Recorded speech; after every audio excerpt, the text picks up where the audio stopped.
So, ito na guys ang aming lunch today. Ayan, yung aking Gigi galunggong.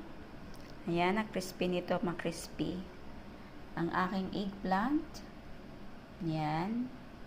Ang aking cabbage na malutong.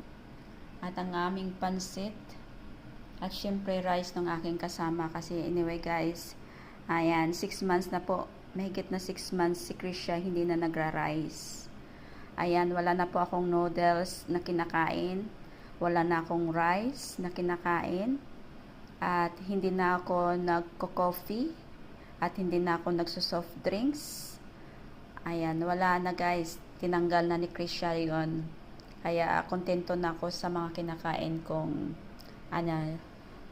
low carbohydrates. At maganda naman guys ang epekto sa ating katawan.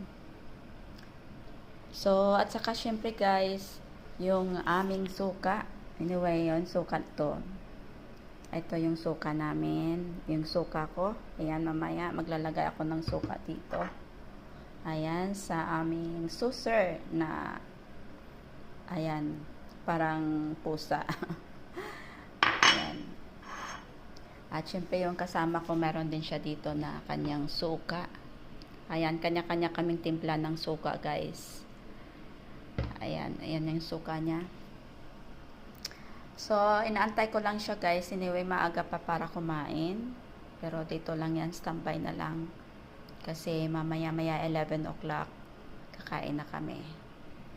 Ayan, maraming salamat everyone guys. Ayan, update lang po muna ako para hindi nyo ako ma-miss. Hindi nyo ma-miss si Krisha Mix Vlog. Ayan, shout out sa mga sumusuporta sa aking bahay. Thank you so much. My love, Shang Paulo. Ayan.